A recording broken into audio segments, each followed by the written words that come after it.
I'm John Bond. Welcome to Move Yourself Happy. Made for fitness enthusiasts who want to make their passion their profession. Are you unhappy in your present job? Are you passionate about health and fitness? Do you want to release your true potential? If the answer is yes, this podcast is for you. I will be teaching you the specific knowledge that every trainer and coach needs to be successful. So listen closely as I share my expertise with you. So just like me, you can love what you do.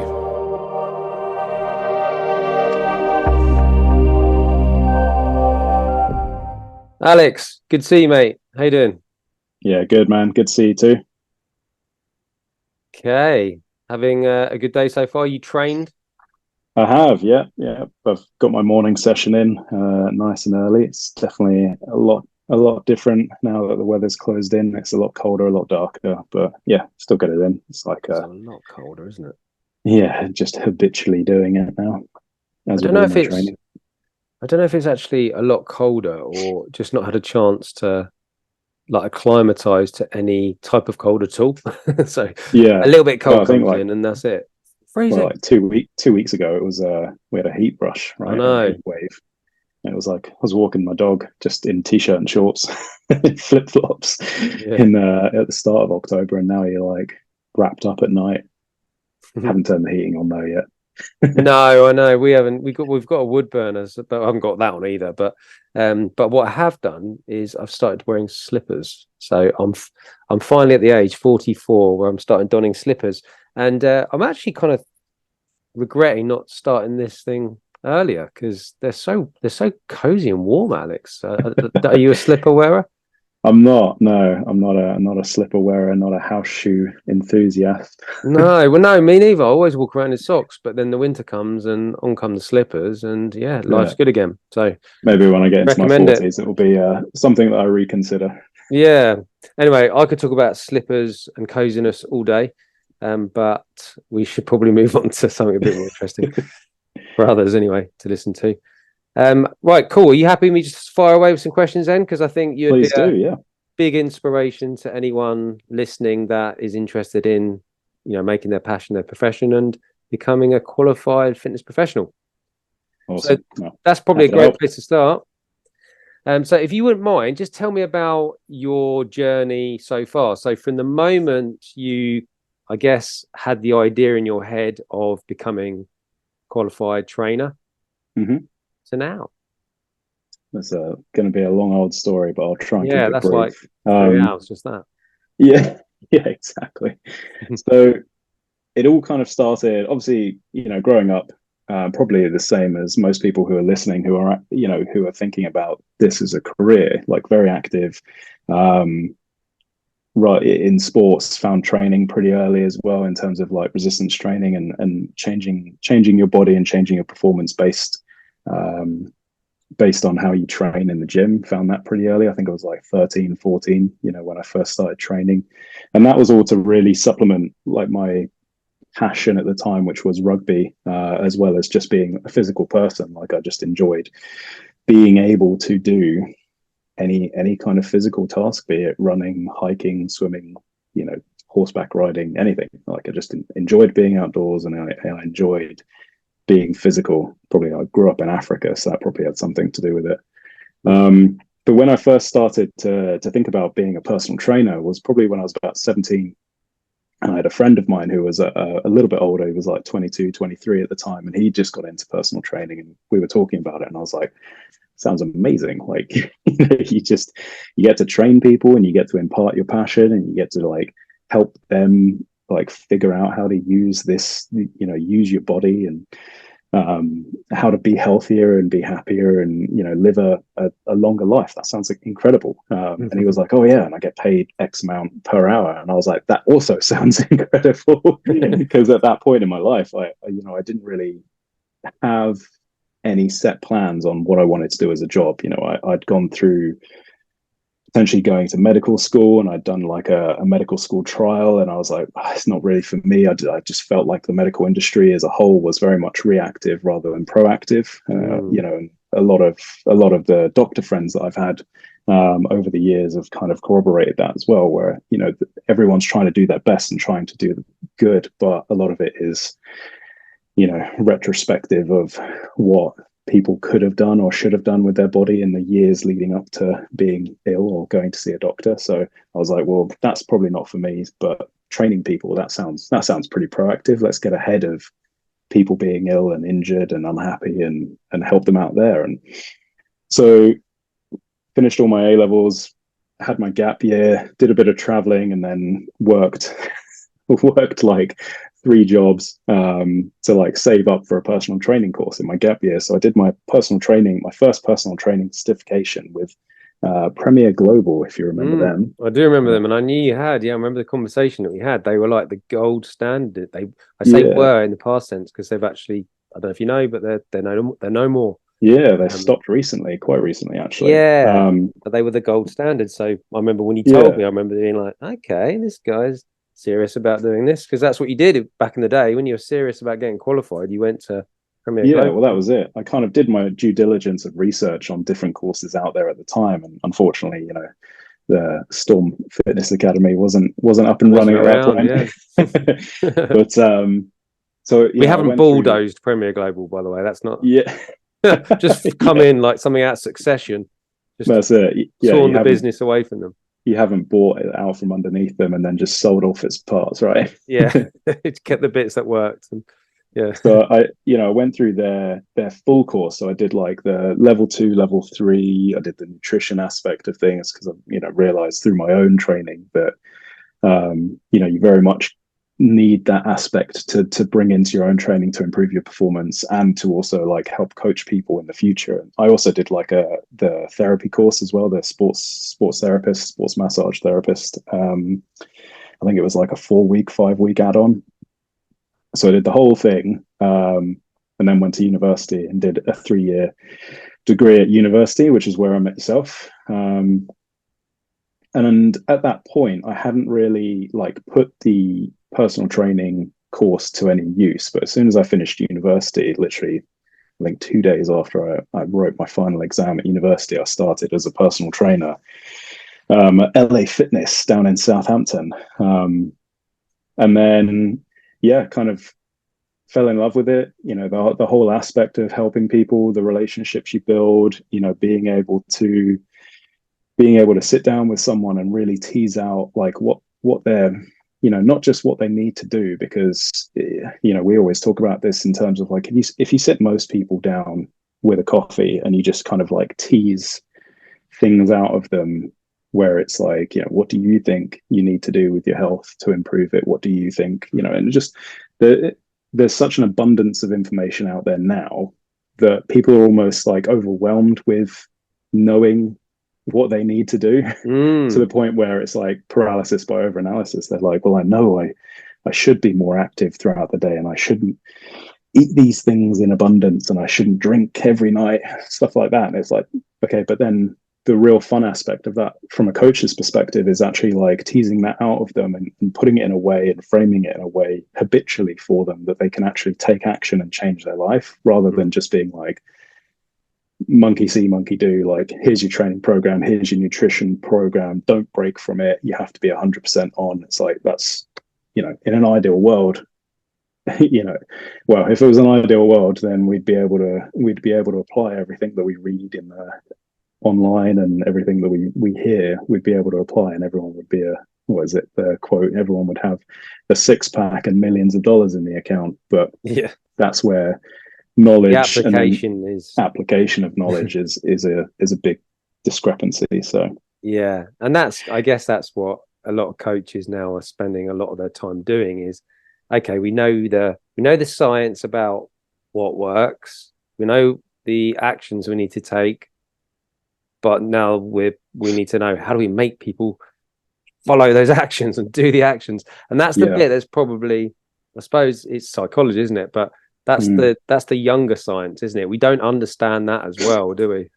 Well, it's like it's, as you call it, the soft sciences, right? It's the ability to empathize with somebody, as a 22-year-old male, and trying to empathize with like a 45-year-old woman who was struggling with X, Y, and Z. And it's like being able to develop that in yourself from a psychology point of view, and the empathic point of view as well, is something that, going completely off topic here, but the whole advent of AI, and you see a lot of things written about how AI is going to spell the death of the personal trainer, because you can have ChatGPT write you a 16-week program in 3 seconds, and it's like, but the soft skills, the aspect of actually how someone applies that, the nuances of training, the nuances of coaching, that's never going to be lost in terms of like the one-on-one connection. Yeah, you can download a program online now for free that people have written like years ago, and we always say like the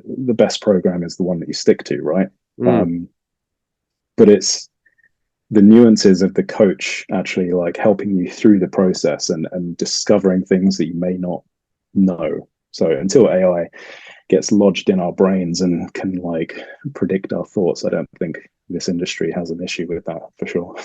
No, that's another podcast in itself, isn't it? But even if that was the case, I was desperately trying not to go off at a tangent like this, but can't resist.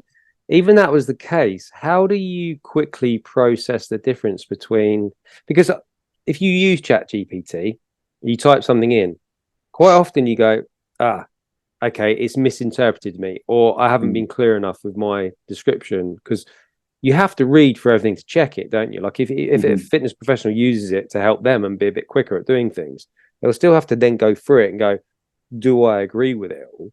Is that correct? And then you look at it and you go, it's misunderstood me.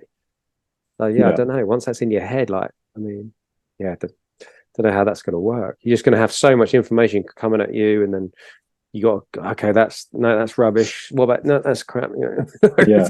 There's going to be so much. That's where I think the human aspect of being a coach and being a good coach, and someone who's constantly upskilling, can never be understated, because there are going to be a lot of coaches pardon me, coming up now who are just solely relying on AI to build things out for them. And I think what sets you apart from a coach in this industry now more than ever is your ability to connect with people, your ability to understand and actually empathize and work with somebody, rather than just giving someone a program, charging them X amount of pounds, and then in 12 weeks time, when they don't get the result, just kind of like bring it back and blame them. That's what the industry will degenerate into, unless people continually keep upskilling and getting better and just doing better. Yeah, and the AI is not going to replace, well, I don't think it is going to replace the compassion, because everybody wants to be understood, don't they? So you're not going to feel that, are you, from an algorithm? So if I tell you my problem, you then paraphrase it back to me to confirm that you understand where I'm coming from. You then show compassion towards that, and then help me construct a plan. That's a much more personable, enjoyable experience than typing in something to ChatGPT. Yeah, and I think a lot of it is that human connection. A lot of it comes back to the human connection aspect of being a coach and being a personal trainer, for sure. Okay, so you went to uni. You met me, fell in love, and then what? Then what? Lived happily ever after. And that's it. Yeah, happy. Yeah. So I moved to Southampton and worked as a trainer there, and I was working in just an LA Fitness down in Southampton for nearly 2 years, and then decided to open up my own facility. So I opened up a gym jointly with 2 other guys who were both trainers at LA Fitness as well.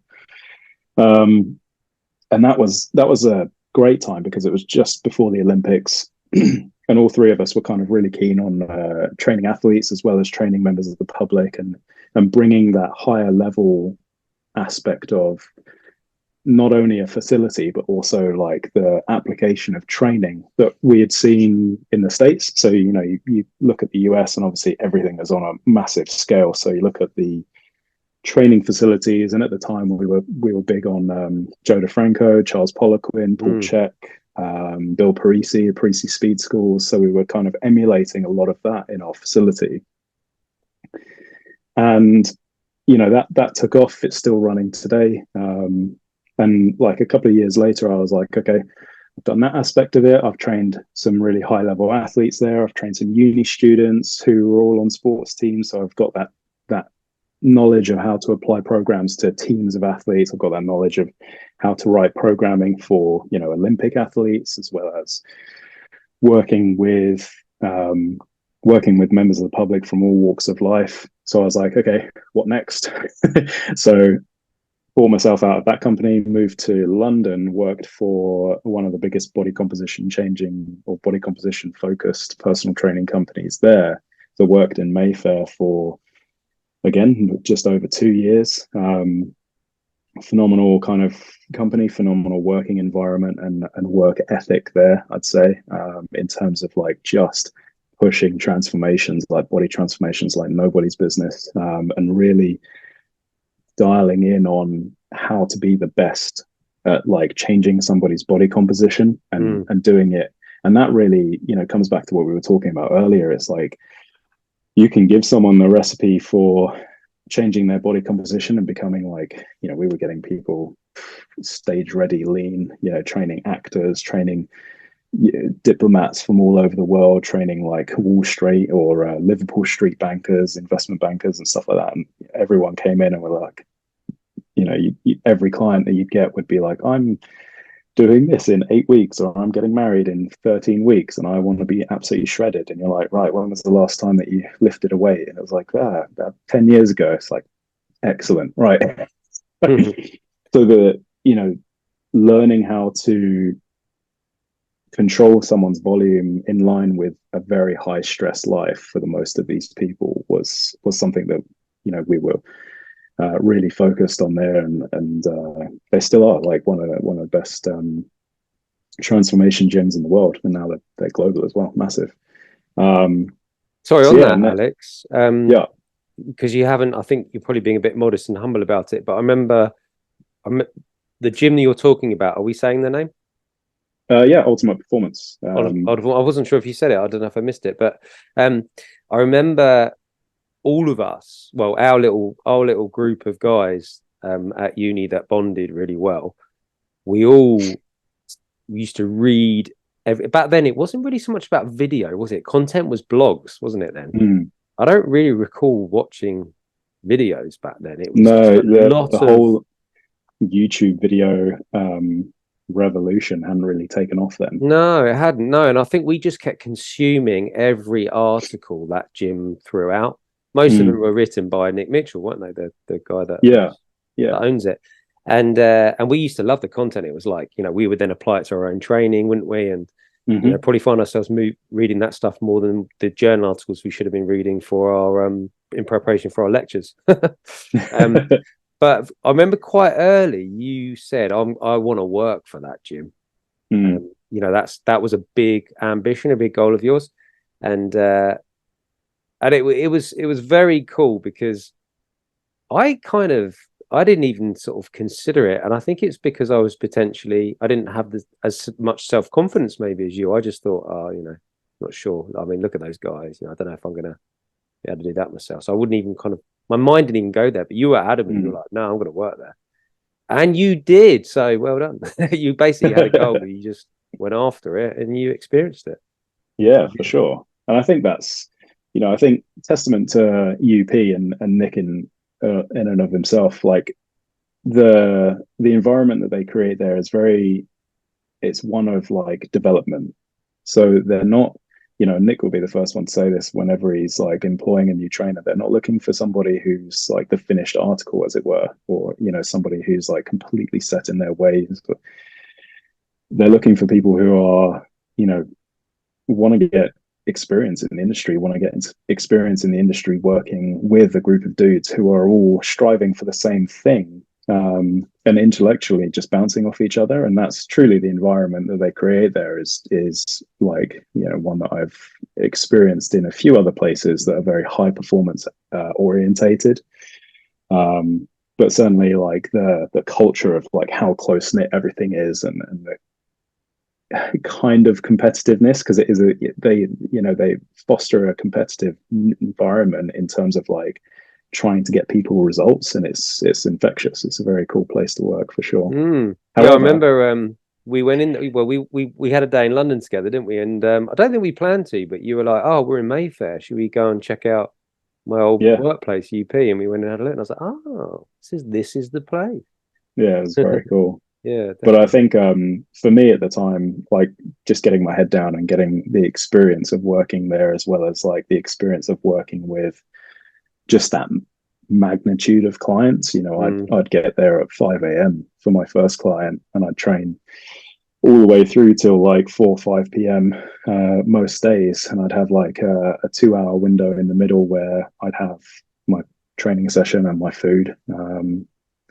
And what kind of like made me think about, well, now I need a bit of a change is I always have itchy feet. I love traveling, and I hadn't traveled out of the UK for a while at that point. So, and also work like the Mayfair gym is underground. So when I was working 5 a.m. to 5 p.m. through the Oh, winters, I'd never see the sun. yeah, So vitamin D deficient. Oh, mind you, they yeah. sell loads of that, don't they? Oh yeah. So I One of was the like biggest selling chomping. supplements, isn't it? Yeah, I was chomping vitamin D like nobody's business for sure. Mm. That and magnesium. So yeah, finished with UP, and I think I took about 4 weeks off to kind of like have a little break in the UK, and then I flew to Canada, had a little break there, and then I flew to New Zealand and stayed in New Zealand for, well, I was only meant to be out there for about 6 months. I ended up staying there for just under 2 years Mm. because it's, well, this New Zealand is an incredible place. But so I set up a therapy clinic there. So all in the background of this, my interest of like learning, like voraciously learning about strength and conditioning kind of peaked at UP, but at the same time, I'd never really lost sight of the fact that everybody that sat in front of me generally had an injury or a malady or some kind of like thing that needed therapy as well. So I was Mm. like, okay, well, now I need to go and learn therapy. So I was, you know, a lot of the time I was referring to other therapists, like chiropractors, osteopaths, things like that, and working alongside them. When I moved to New Zealand, I kind of almost put training on the back burner. So I wasn't a trainer out there. And I set up a therapy clinic that dealt with, you know, I was just treating people like 5, 6 hours a day, 7 days a week kind of thing Mhm. while I was out there, because there's a lot to be said for just learning as you're doing. Because you can read, as we were talking about earlier, you can read all the knowledge and read all the texts and the books about therapy, and you can go on as many courses as you want. This is the same with training and nutrition, Mm. but until you start applying it, until the rubber hits the road, you know, your experience is only kind of like this going up, and then as soon as you start to apply that, it just, So because you it's have, so true, isn't it? In yeah, every you field. have to learn very quickly. Mm. So yeah, I spent 2 years in New Zealand, being a therapist, set up a clinic there in Wellington, treated everyone again from like uh, 50, 60, 70 year olds who were kind of like just wanting to not be in pain, all the way through to, CrossFitters. It was actually in a CrossFit gym there called Urban Fitness. Fantastic gym in Wellington. If you guys are listening or ever over there, the owner Mike is an absolute legend as well. He's a good dude. Um, and all the way through to like, I was treating some rugby players from like the Wellington local team, the Hurricanes. So, just had an absolute breadth of experience uh, of treating different bodies and different people in different ways, and like figuring things out and being like, okay, so this didn't work with that person. Let's try and like implement, different approaches. And alongside that, in my first year, it was pretty much just therapy. And then in the second year I was out there, I was starting to apply a lot more of the strength and conditioning stuff to actually help facilitate people getting better with therapy. Um, and then, yeah, it came to a crunch point where my visa ran out, and they were like, right, you got to get out, or you got to pay us a lot of money for an entrepreneurial visa, and I was like, shit, like, I really want to stay, Oh but no. at the same time, it was kind of like I was going to have to pay a hell of a lot of money to go through this entrepreneurial visa process, and then the outcome wasn't even um, uh, it wasn't a sure thing that I was going to get it. So I was like, Right. okay, because one of the biggest things of in the application was that I had to prove that a local resident or a Kiwi native couldn't do what I was doing, and I was like, well, I'm a therapist. Like, pretty much anyone can learn how to be a therapist and set up a business, right? It's just what you can do. So Yeah. I was like, right, I guess it's time for a change. So while I was in New Zealand, I traveled around loads, and I ended up traveling back to Canada, and I settled in Toronto. Lived there for 3 years. Again, set up a clinic. It seems to be the thing that I do. A Just go clinic to an area or and put down roots. Sorry. I said I'd rather not have to repeat it. Okay, I fair said like a clinic whore, but enough. yeah, let's move on. Yeah.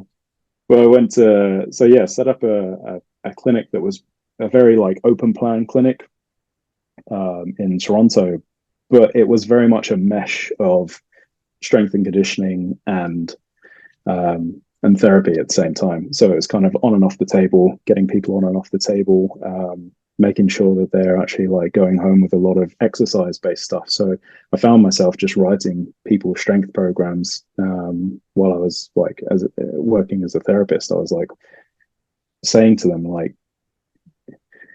your your malady, your boo boo isn't going to go away unless you actually train it, you know.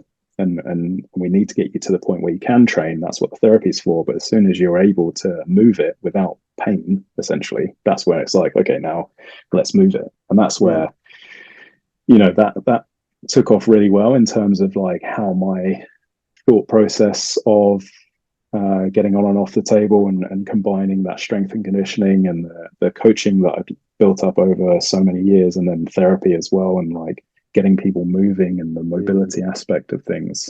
It all just came to a head there. And I was also out there teaching for a company called DTS under Kevin Darby, and again, that was another high performance team. So we were teaching FST, which is now called Frederick Stretch Therapy. It used to be called fascial stretch therapy, but you can't stretch fascia, so it's kind of a bit of a misnomer. Oh, Um, okay. but it just so happens that their name starts with an F, so that kind of like helped with a lot of the branding stuff when Yeah. they had to rebrand. So we were teaching FST, and I was teaching on the DTS level 1 as well, which is a personal training qualification. And yeah, so did that for just under 3 years, and then everything in the UK took off in terms of in the background of all of this. I run a company called Stoic Conditioning. I co-own that with one of my best friends, and that's that's an online only training platform. But that was starting to take off in the fact that we were getting the potential for contracts through different countries. So I flew back to the UK because I was going to go to West Africa and do a contract out there. And I was meant to fly out to West Africa in March 2020, and then the world shut down. Yeah. So then Good time to have an online business, Alex. yeah, it was. We took a hit for sure, like a big old slap in the face. But we pivoted quite well. Our overheads, we never really were overreaching at that point, so it was kind of like we survived. We were good. Mm. Um, but yeah, and that That's kind of brilliant. leads me up to today. So like for the last 3 years, I've solely been working on stoic conditioning, as well as I say solely, and then I say as well as. But I also do a lot of like online training myself, like personally as Alex, and always keep a roster of clients, as well as doing all the stuff for stoic Mm. conditioning and treating people one on one as and when really. Yeah. Okay. Brilliant.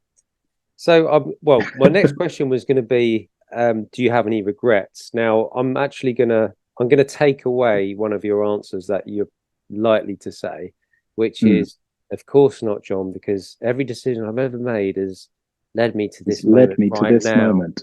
where I'd be talking to John at Storm Fitness Academy, living That's the it. dream. And you wouldn't obviously have an impact on any of that, of course. But when you look back over anything you did, is there any decision or any part of that journey that wasn't ideal, could have been better, perhaps? I think it is an interesting question because self-reflection is always good. Even self-reflection without the the kind of dwelling on things like, oh, I wish I'd done this or I wish I'd done that. But self-reflection is good because it helps you strive to be better in the future. So I think in that aspect, I probably would have journaled more from the aspect of all the things that I've written over the years and all the programs that I've written over the years and things like that. I think had I had like some kind of monthly journal or even like a day journal that I kept regularly, I've kind of like kept a journal on and off, like 5-minute journal or like a daily gratitude log. I've kept that on and off for 15 years or so, but something from the aspect of like I wish I'd retained all of the things that I've written and all of the stuff that I've put out into the world, just so I can reflect on it and like improve on it and build that up. And certainly over the course of Stoics lifespan, that's something that I've done. So I have a document with every article I've ever written, every post I've ever written. Anything that I've ever put out into the world, I keep it in a single file, Mm, and I think it's a great idea. that's over 190,000 words long. So it's pretty extensive ramblings. But I wish I'd started earlier in that aspect. I also think that I don't know. I was going to say I wish I'd stayed in New Zealand a little bit longer, but I think going back to what you were saying, where everything happens for a reason. I think I left New Zealand for certain reasons, but then I ended up in Canada, and it's like that's an incredible adventure, incredible time of my life living in Canada, living in Toronto. Like that city is absolutely amazing.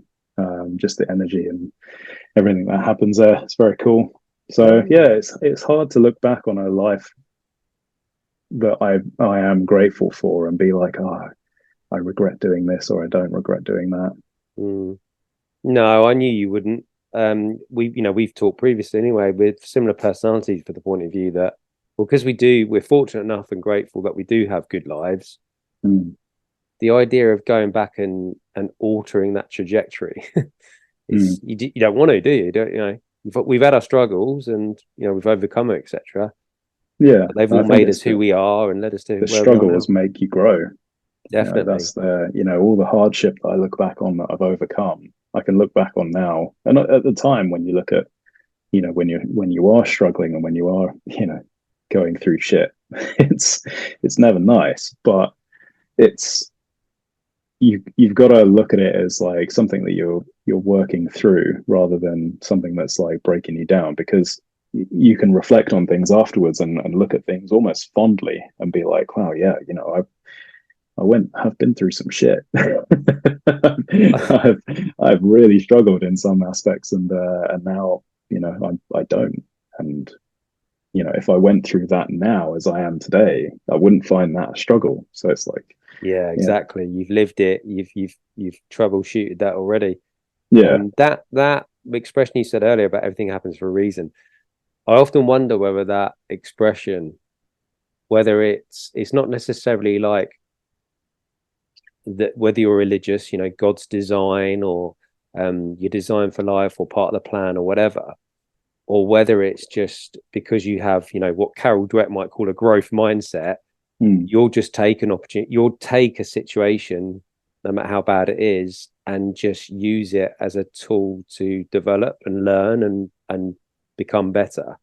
So mm, then saying, everything happens for a reason, it's, well, going to make damn sure that has happened for a reason. I yeah, think it's more a mindset than an like a spiritual thing, potentially. I agree.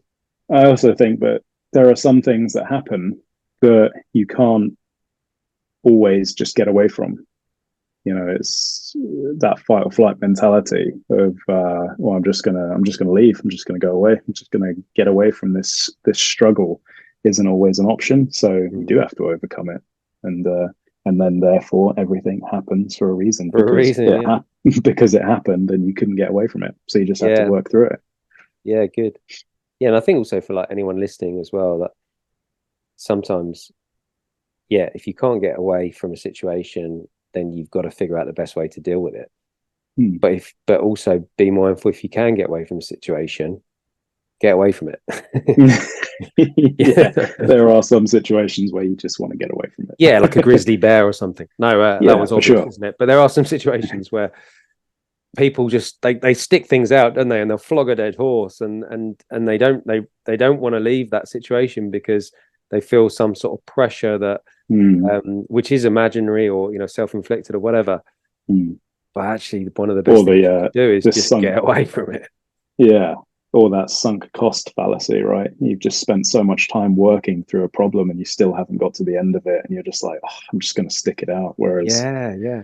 you should just cut your losses and be like, ah, it's not going to bother me. In a year's time, I'm going to look back on this and not even remember the struggle I was going through. Yeah. I mean, that'd be easy to do for someone like yourself, or like, myself included, or, um, Chris, one of our friends from uni who'd love to get on the show at some point.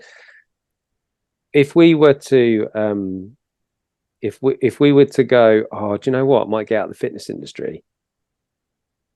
You'd look back on that journey that you just described and go, oh, it'd be easy to go, oh, but that will be for nothing. Mm. Of the degree, the 3 years at uni, all the other courses and qualifications you've done, all these other, you could look at all those other work placements as interns, can you? Like Mm. leading towards where you are now. That'd all be for nothing. But the truth is, all the details of like the content of what you're learning, yes, that's important, but actually, it's kind of more than that, isn't it? It's the Mm-hmm. skill, the adversity, the tenacity, that ability to be able to overcome Mm-hmm. adversity, and the troubleshooting, and the being able to empathize and talk to people and understand people, and that stuff is, you can apply that to anything, can't you? Yeah, absolutely. That's a skill set that you would take with you into any industry and into anything that you did in your life. Mm.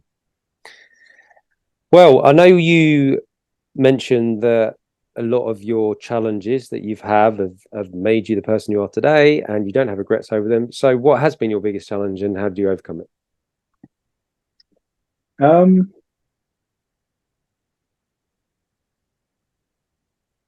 Pause for thought, I guess. I had a pretty big challenge early on in life, and when I was at university, I had that really bad back injury. So I actually broke my back. Remember that? Yeah. So when I was 20, um, so even before that, I'd had like back issues um, through just like, I don't know, just growing up, just carrying the weight of the world on Definitely. my shoulders. Yeah.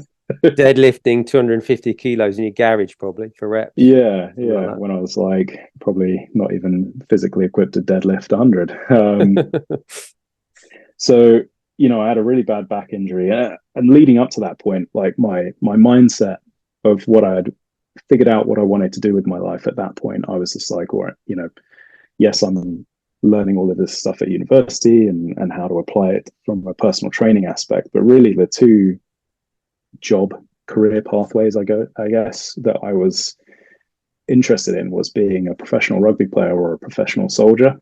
Um, so, with the rugby aspect of things, all the training and the different teams that I was playing for, professional and semi-professional, and all of the opportunities that I was trying to cultivate there, and then, with the military aspect of it, I'd attended like the Royal Marines entry and gone through all of that, and was going to join the Royal Marines as an officer potentially in the future.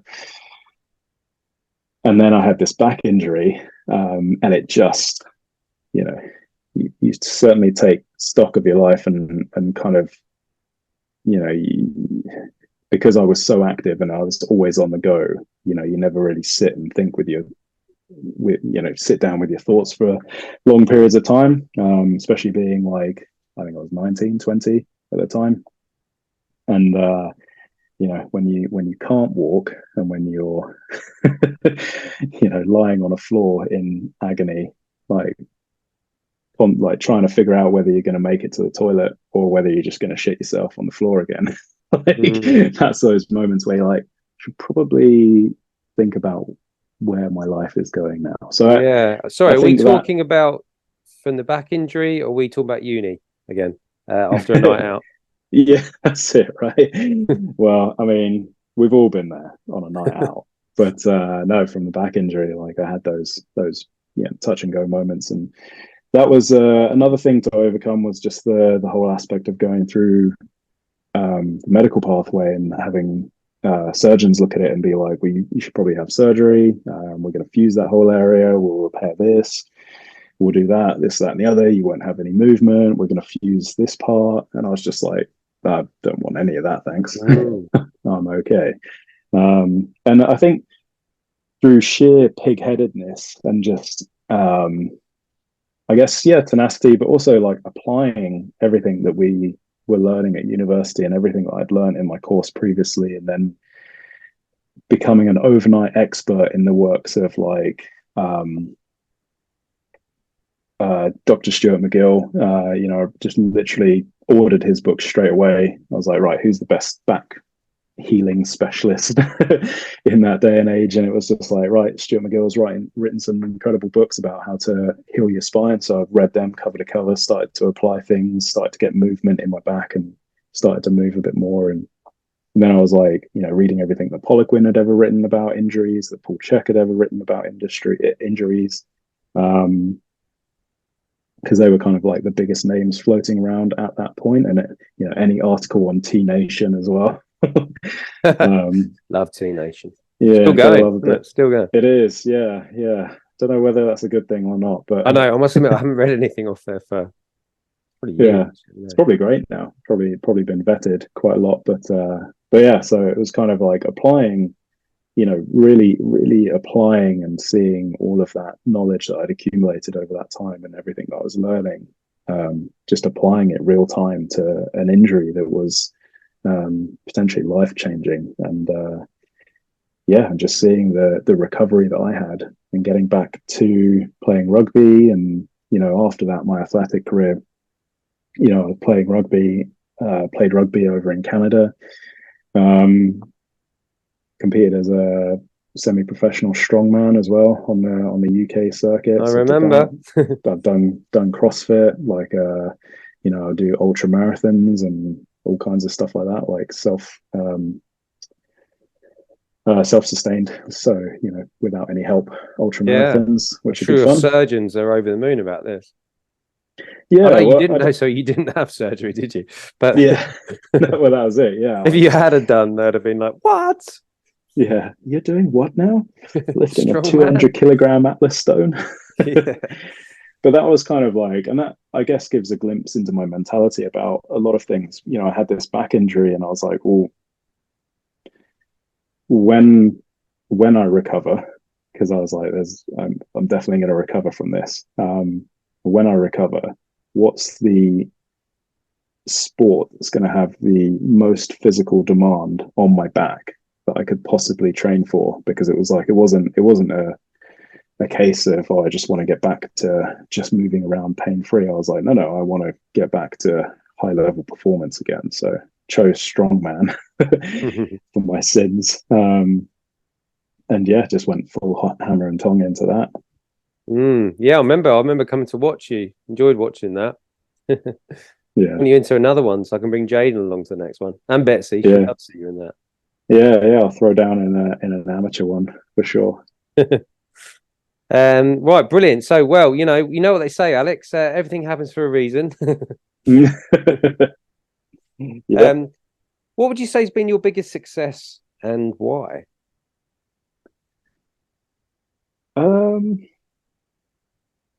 So I'd like to think that all of the places that I've set up have been a success in their own right, and that, I think really one of the biggest reasons I got into this industry is that initial conversation I had with my friend when I was like 16, 17 about helping people, and how I would be able to do it through health and fitness, through strength training, through, teaching people about conditioning, how to run better, nutrition, how to sleep better, like all of these things where it's like, become a specialist in that and be able to help people. So I think my biggest successes have always been the people that I've helped along the way. And, as a trainer as well, I'm sure you've had these success stories where you've helped somebody overcome something that's actually like, when they tell you about it, you're like, oh, that's heavy. Like that emotionally has like, hit me hard. So, and I've been lucky to have helped many people over the years overcome injuries, overcome emotional trauma, overcome like physical trauma. And every place that I've been, Canada, New Zealand, the UK, online, I've had these stories come back, and it just really, I guess, kind of bolsters you up even more, because that's the gratitude aspect of it, where it's like, I'm so grateful that I'm able to help as many people as I am, and kind of like set up places where people can go and get help for things, even if it's just like, I want help feeling good about my body, or I want help losing weight, or these subjective or tangible things. But it's the people that come back to you and they're like, I've overcome this, and I never thought it would have been possible had I not spoken to you about it, and had you not given me, like, lent me your ear, kind of thing, to talk it through. The aspects where, or the clients that you get where you're one of the only people that like really listens to them and really helps them and empathizes with them. And then, some people that I've spoken to have never had that in their lives. And those are always the clients where you're like, yeah, this is so worth it. Like everything that I've been through, all the struggle, all the stress in my life has been worth it to be able to help that person have a better life in any aspect, like, let alone how the magnitude with which you can help people. So I think success wise, or what I always feel like so grateful about in terms of being successful is helping people, whether it's helping someone physically or emotionally overcome something, or nowadays a lot of the people that I help are military, going into the military, or trying to transcend into like special forces. That's kind of like our biggest area at Stoic, where we help people. So helping people being a small part of the puzzle that gets people, or small part of the equation that gets people to what is essentially like one of their life goals, one of their life dreams, is really fulfilling. Yeah, I remember listening to, I can't remember his first name, Huberman podcast. What's his Big first Daddy name? Huberman, Andrew Huberman. Andrew Huberman, that's it. I listened to one of his podcasts where he was talking about gratitude, because I know there's a lot of stuff on journaling and gratitude journaling to help improve your mood, etc. And he basically said, if I interpreted him correctly, that there's a more potent or powerful mood boosting punch, if you want to call it that, from the sort of the gratitude side of things, when you receive gratitude. So rather than me sitting here going, I'm really grateful for my slippers. I'm really grateful for I don't know why slippers came to my head. I'm really grateful for my children, for my wife, all that sort of stuff, which is great, and we should all do that for sure, definitely. But he said actually it seems to be more powerful when actually you receive gratitude. So if a client, for example, says to you, "Oh my God, thank you so much. You changed my life. What I'm able to do now, I never thought I'd be able to do, and it's really improved the quality of my life, etc." That is more powerful. Which I suppose, as I'm saying it, I'm kind of like, well, yeah, I expect it probably is, John. But he was saying that there's data out that suggests that, and so by hearing that, it makes you think, well, then surely the answer to a good life is to help more people, isn't it? Is to just get out there and help more people. And we're very lucky that we have a job that allows us to do that constantly, all the time, regularly, is to helping people, because everything we're helping them with, you know, whether it's me helping someone to have a career in an industry that they really want to work in and have a job that they're very passionate about. Obviously, I'm still a trainer as well, so I'm still doing bits that you're doing, or with you, you know, helping people get into the military and stay alive. It's quite an important job you're doing there, Alex. Harder to kill. Is that it? Hard to kill? That's what they say, isn't it? Yeah. Then I mean, that's as good as it gets, isn't it, from that point of view? But the only thing I worried about, and this is me obviously overthinking things I always do when I listen to it, is what about if people start deliberately going out to help people so that they can get the gratitude back? That's probably not going to be the same, is it? It's not going to work. I don't know. Well, I guess they're, you know, you're still helping people. Still helping, yeah. You're still There's making a lot of lecturers, and well, I say a lot of. I remember speaking to a lecturer in particular, and he was talking about it was quite an old guy, still knocking around doing courses, but he was saying, you know, he'd never stop lecturing because he loves helping people, and he loves kind of like the feedback that he gets from people. It's his, you know, he was like, it feeds me, it keeps me alive, it keeps me going. Like when he's teaching people and people are like, oh my god, this knowledge, and whether that's like a ego thing or a messiah complex, whatever, but you know, the fact that who cares if it is? yeah, the fact that he's out there and he's good. still like educating people and helping people upskill, even to the point where, you know, he's gone back on a lot of the stuff that he's constantly evolving himself. So yeah, I think it's still worthy. It's still worthy, definitely, helping as many people as you can. That really resonates with me though, with the from a lecturing point of view, or a teaching point of view, because obviously, you know, I do quite a bit of that. And that light bulb moment, like it's definitely a thing, like where you see someone in the room where it suddenly dawns on them, I suddenly get it. Like I had numerous moments like that just recently, but one recently where I taught a guy in my group. It was a sports science lecture, and we were talking about how to write a hypothesis, whether it's a null hypothesis or alternative hypothesis, and getting this particular, I don't want to say his name, but this particular person to understand this. And I saw the moment he got it, because his face lit up, and that was the light bulb moment. The light bulb was clearly in his head because it lit up his face. And that's exactly what you're talking about. It's that feeling there where you're like, it's not about your zeros on your bank balance. Although I'm not saying that's not nice. Like we all like to see zeros on the bank balance, don't we? Yeah. After some other numbers, not just zeros. Yeah. Nothing but zeros. Yeah. My bank hates me. Yeah. But I think that's a really good point for anyone trying to get into the industry. It can be, and I'm sure you speak about this on your course, it can be very hard, like from slogging your guts out, walking the gym floor, or as we used to call it back in the day, LA Fitness, walking the dance floor, trying to pick up people, because it is akin to like just walking up to someone in a nightclub, right? Yeah.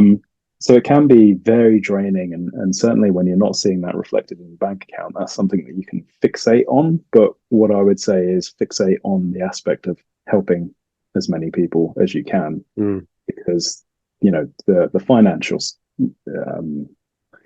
benefits will come, and they are definitely in line with the more people you help, the better it helps you as well. That's a great bit of advice.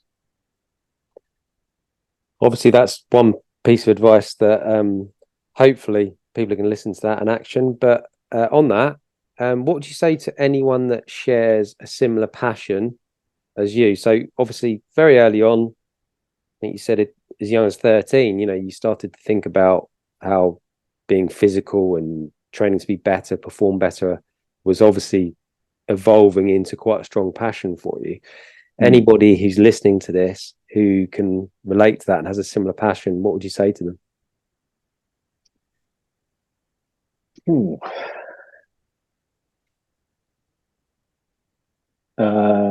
Never stop learning, never stop being inquisitive about things. Never think that you have all the answers. It's that whole Dunning-Kruger effect, isn't it? You learn a little bit and you think you know everything. And then the more you learn, the more you know you learn you don't know anything. Yeah. Yeah. 3 years into your career and you're like, that's it, I've done it, I've like completed strength and conditioning, I know it all. And then 10 years later you're like, I know nothing, absolutely nothing, I barely know anything. So Yeah. I think having a healthy interest and almost like a healthy hunger to learn more and to gain more knowledge, and to also be confident and comfortable enough to refute things that you read, because going back to a point that we made earlier, there is so much knowledge now that is just pumped out onto the internet that it's very hard for people to distinguish what is good knowledge and good applicable knowledge from just the noise, the background noise of all the information that's being pumped out. So I think that would be one point. My second point would be, find a niche that you're really passionate about.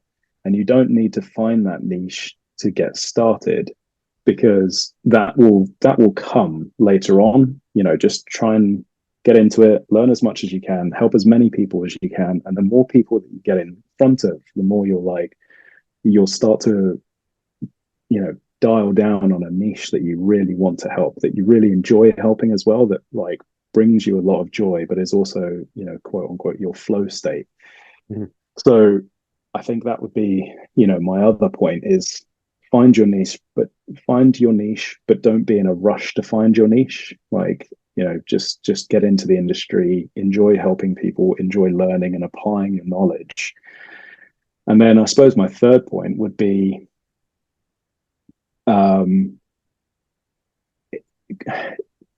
never stop training yourself, and never stop training yourself in different ways, because a lot of trainers out there can become very one-trick ponies. And going back to the niche point, like if you love bodybuilding and you just want to be a bodybuilder and you just want to help bodybuilders, because male bodybuilders in particular, between these ages, it's like, okay, well, that's your niche, you love doing that. But I'd say there's a wealth of information out there when you start to train yourself in different ways. I've always loved being a strength athlete or a strong athlete, but over the years I've done I've ballooned my way up to an open category strongman, and then I've dieted myself down to be cover model ready, like lean, and then I've pushed all my energies into becoming a performance like machine and just trying to be like a CrossFit machine. And then I've tried to maintain strength but also run ultra marathons and like cross country ultra marathons and stuff like that. And it's like, through all of that, I have learned so much in terms of how to then apply that to my clients, and apply all the lessons that I've had to go through, all the teaching points that I've had to endure, I guess, in all the different changes of training styles that I've toyed with over the years. So I think those would be my three biggest points: is always be inquisitive with knowledge, and always, never stop learning. Find your niche, but don't be in a rush to find your niche, and then never stop testing things out on yourself, and just enjoying the process of being able to change your body, change your physique, and manipulate your performance as well. Yeah, brilliant. I love that. I think that generalize before you specialize kind of thing is what you're saying, isn't it? What I was hearing. It's fun, isn't it? Because that's kind of what we say with fitness anyway, don't we? We have like general physical preparedness, build the foundation, build the baseline, and then look at specializing depending on what your sport is, etc. And it sort of feels like that you should do that with knowledge. And I guess that's what we even do with kids in schools is they generalize their knowledge, all the different subjects, and Yeah. then we specialize, with the A levels and on to, if you do go down that road, on to doing a degree.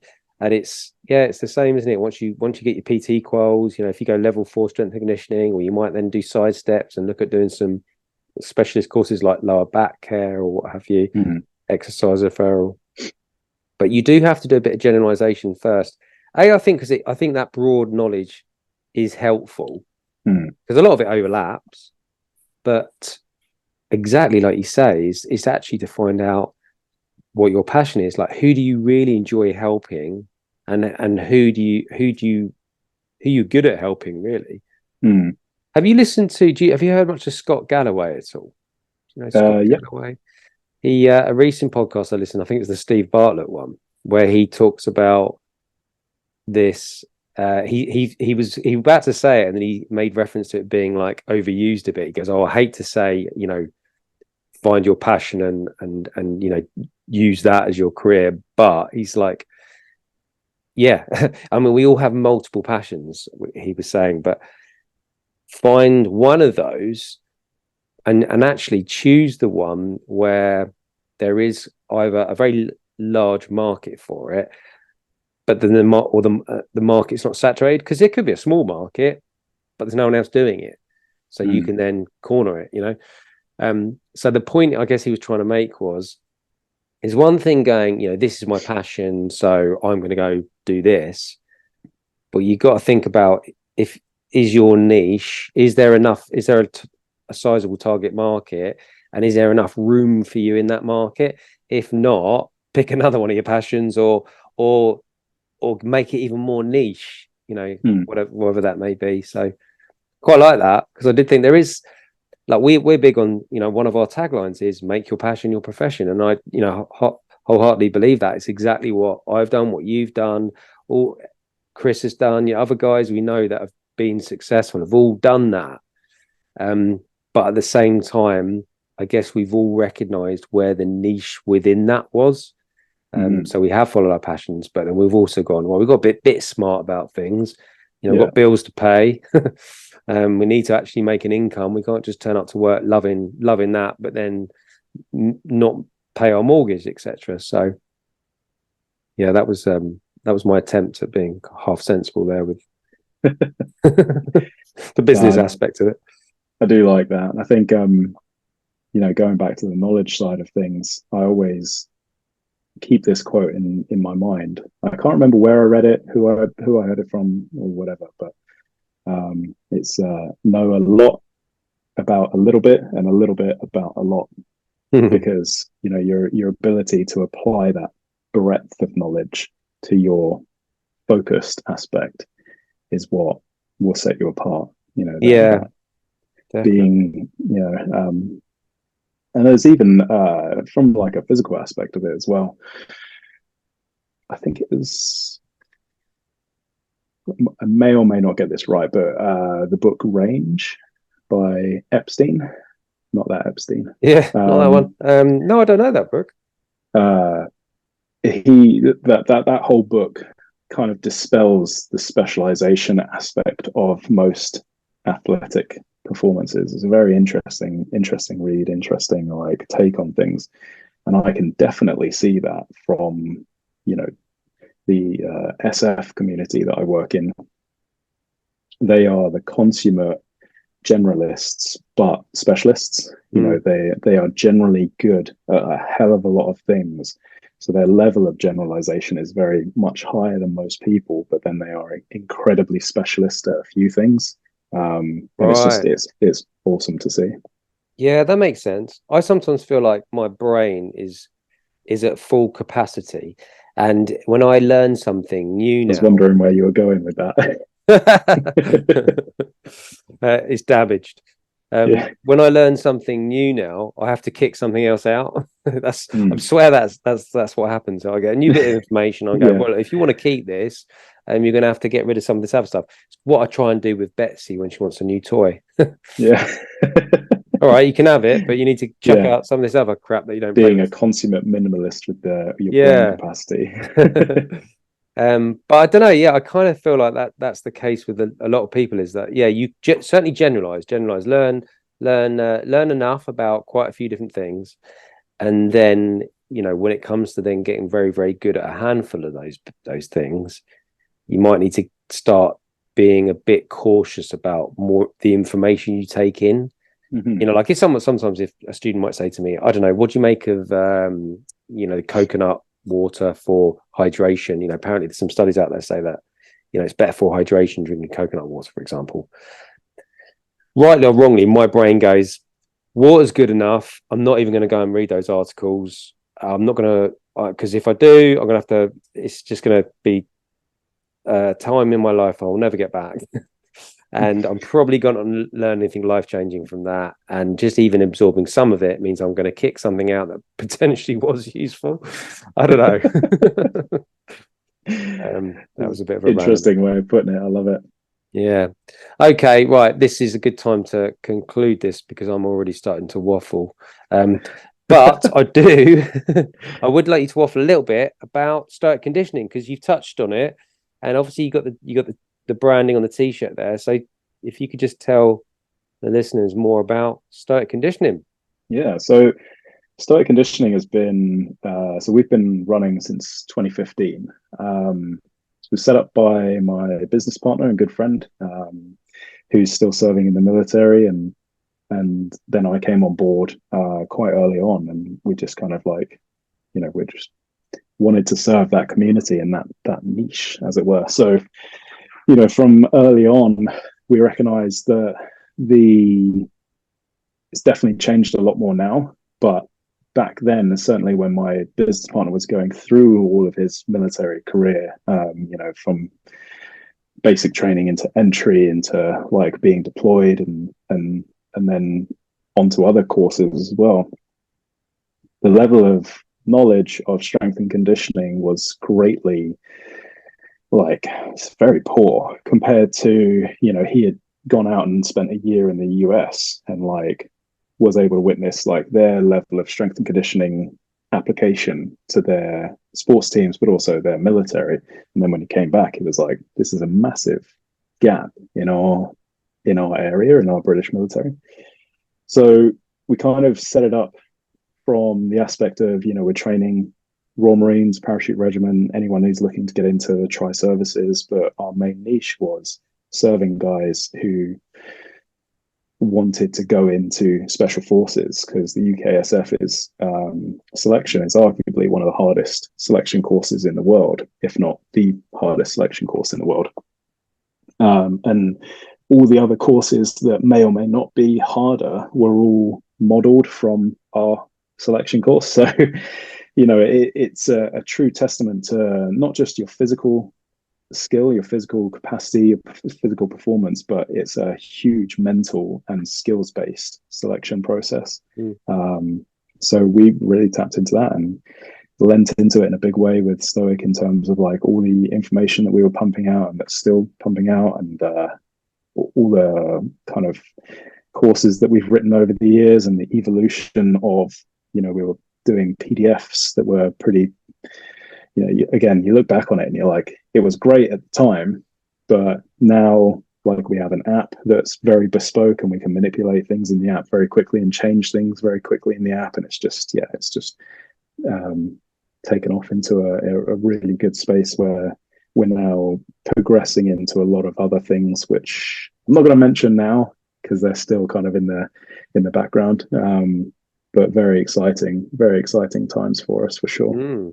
It's like an AI. I'm sensing AI. I'm sensing you're gonna have like holograms of your all the other soldiers around you, and you're training alongside them or something like that. Maybe. I don't know. Well, we've looked into implementing augmented reality into our app, which is something that we're still kind of working through.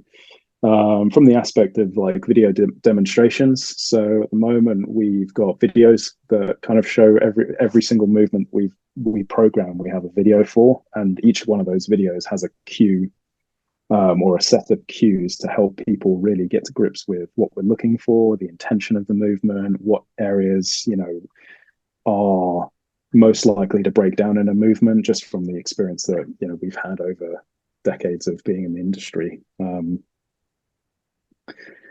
But looking at augmented reality and looking at, is there a way that we can leverage that to help people understand more? Because everything that we do at Stoic is held up against is this going to help our avatar? Is this going to help our niche?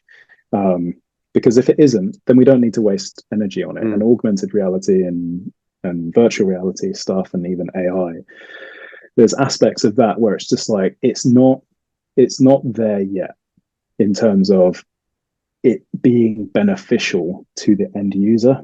So we're not going to implement it until it's at a stage, or until we can develop it to a stage where it's actually going to be beneficial for our guys, for it to be put in front of our guys. Because you can just waste flipping, not to mention the money you could waste, but you can waste so much time looking at stuff, and invariably it's not going to help somebody get to grips with a movement more than a video and a load of cues and a load of and then just practice, right? That person just needs to, rubber hits the road. At some point you just got to get under the bar and flip in squat and figure out what you need to do, So but we're looking at expanding Stoic quite a lot. So we have massive plans for this coming year for expansion. We're looking at a big performance facility. Like, we have a facility at the moment where we do a lot of our filming and lecturing and stuff. And we're looking at a huge facility that will be kind of like our big performance HQ, where guys can come and actually like work with the coaches one-on-one, work with the team.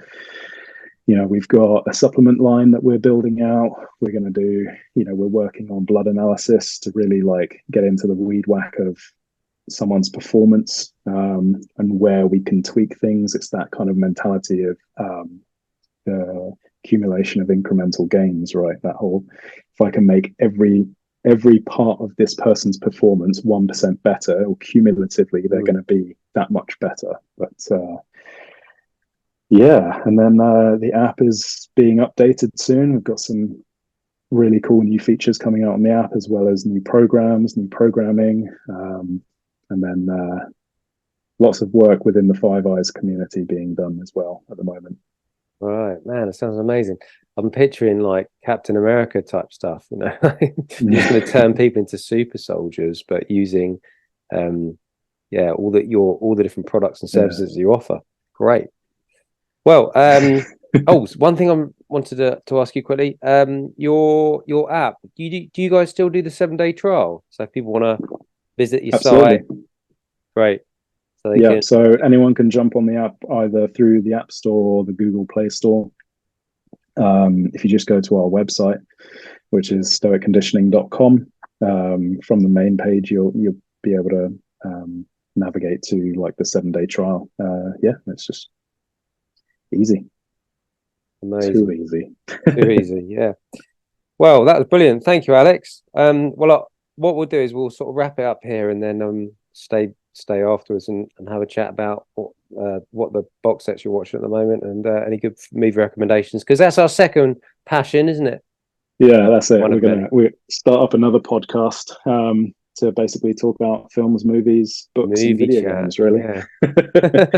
Yeah, imagine doing that. Absolute pleasure being on, John. Thank you very much for the invite. Yeah, we'll get you on again if you're happy to. Yeah, for sure. Well, people want it as well. Give the people what they want. Give the people what they want. What film is that? Gladiator, probably. Yeah, probably. Sounds like a Gladiator one, doesn't it? Cool. All right. Cheers, Alex. Take care, man. Enjoy the rest of your day. Now, if you enjoyed today's episode, something you can do for me is subscribe to my show. And if you know anyone else that might be interested in this content, then please share it with them too.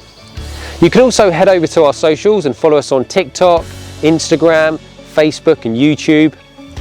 But if you're ready to take that next step, visit our website, www.stormfitnessacademy.co.uk, fill out a contact form, that'll come straight to me. I will contact you shortly afterwards, and I look forward to speaking to you then.